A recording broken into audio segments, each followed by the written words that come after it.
Shmornin' T-Birds, welcome to another episode of THUNDERVISION. I'm Dylan. And I'm Braden. In today's episode, Austin will talk about April Fool's Day.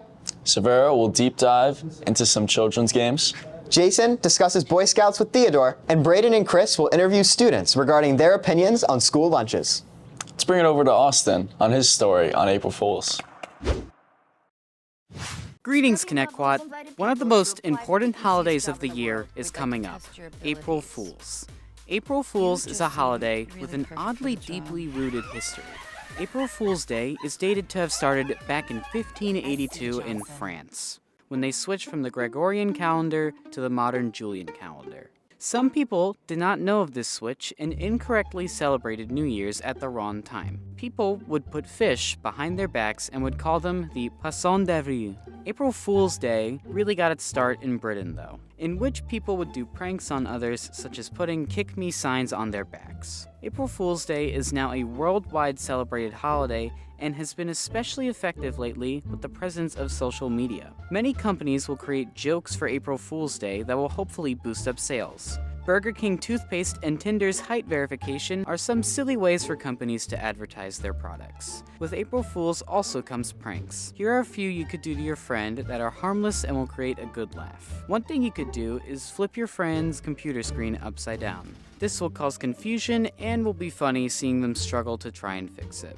Another prank you could do is to place tape over the sensor of things that use Bluetooth, such as a remote or a mouse. This will interfere with the signal and make people confused on why it won't work. One final prank you could do is to place a speaker underneath the couch. Unexpected people will hear you either blast music or broadcast a message that will shock them but make them laugh afterwards. April Fools should be a holiday of laughter, not annoyance. If someone doesn't like a joke you're doing, just stop and fix the problem. Have fun! While many games on school Chromebooks are blocked, there are some that are not only fun, but educational. Here's Severa with the story. Ever since YouTube was banned, I've begun to rely on games I played in preschool and kindergarten for entertainment. Examples would be Starfall, ABC, and Mr. Nussbaum. Cool Math and Roblox are also fun, but I haven't been able to access them in school. It's gotten so bad I've even started to play Sudoku.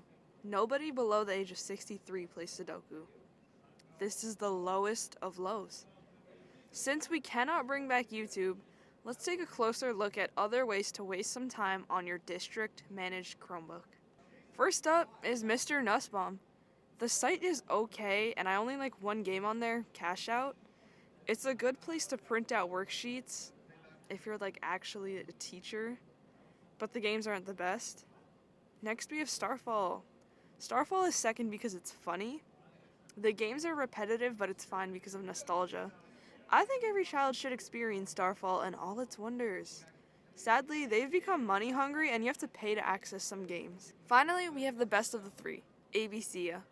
The games on here are probably the best out of these sites because they're actually good and there's variety. It's not that fun either, but it's all I have.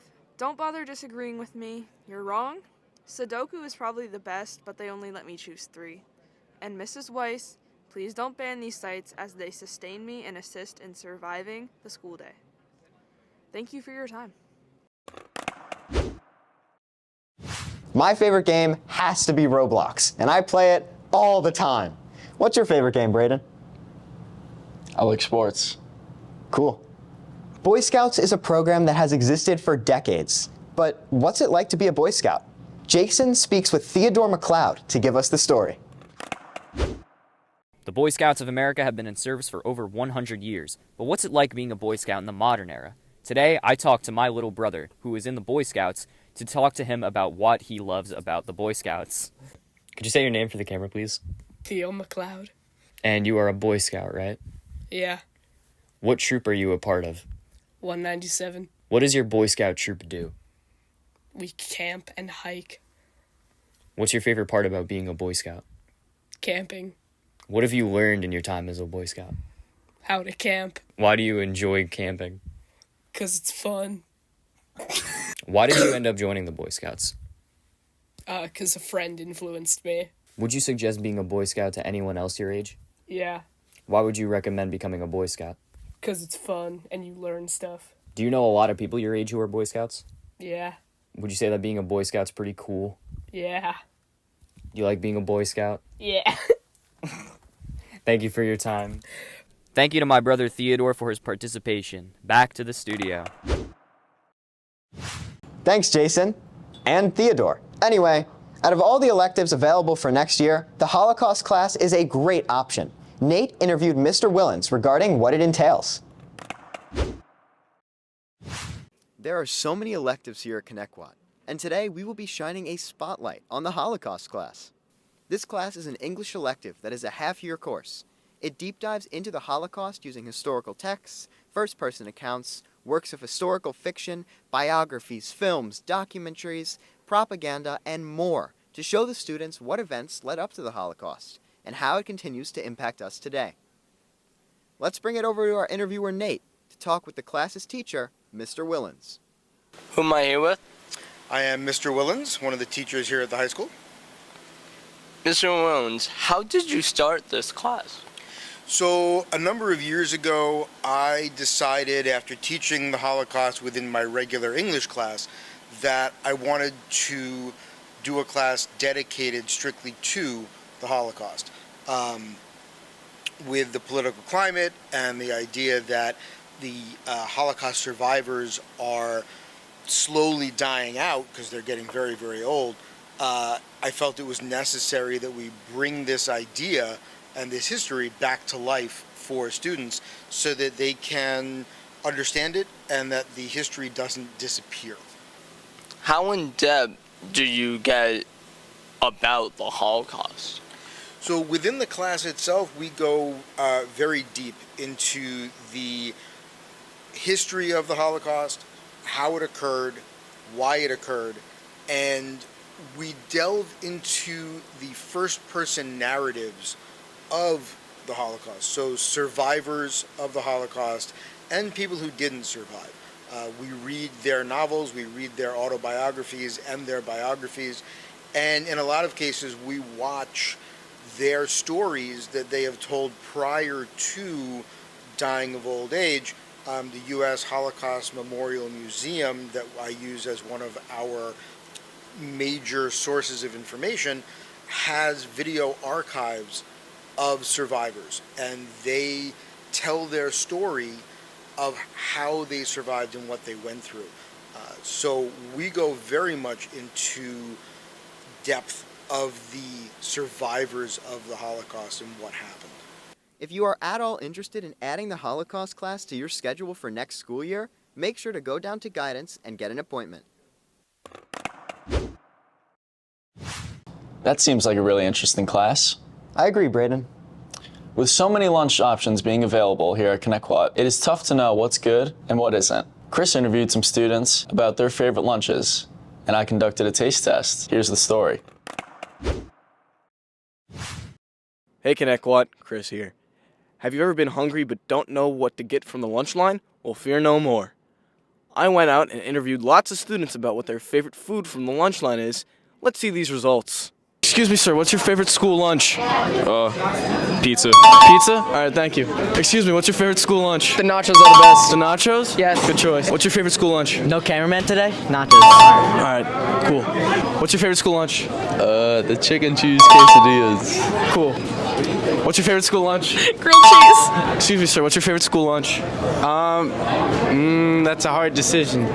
I'd probably have to say either the General Tso's chicken or the mac and cheese. All right, that's pretty good. That's pretty good. Thank you. Come on. What's your favorite school lunch? My favorite school lunch? The cheese sticks, easily. Good choice, good choice. In the end, the nachos had won with 5 votes, and in second place was the General Tso's chicken. The food with the lowest was the salad. Happy eatings! What's up, T-Birds? You know, my friend Chris has me here eating school lunch, and today, it's nacho time. By popular vote of 5 votes, nachos were voted best Connecticut school lunch. So, I'm gonna be chowing down today. You know, my order, I get beef, cheese, beans, and some salsa. So let's see how this is.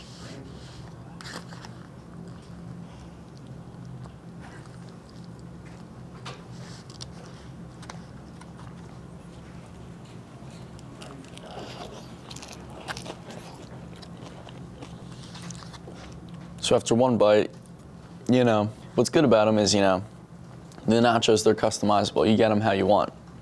So unless you don't like chips or you don't like anything, the nachos are gonna be a good fit for you. But in terms of the best school lunch, let's get another bite.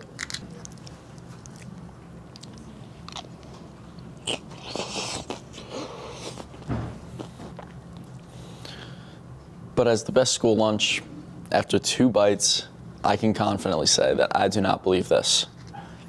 In my professional opinion of eating school lunch for over 6 years, give me the General Tso's chicken. Best Connecticut school lunch. General Tso's chicken. I'll say it once, I'll say it again for everybody. The nachos are all right. The General Tso's chicken is phenomenal. So yeah. Our nachos really are great. Thanks for tuning in to another episode of THUNDERVISION. Be sure to subscribe on YouTube and stay tuned for our next episode in a few weeks. Until then, I'm Dylan. And I'm Braden. And we are THUNDERVISION.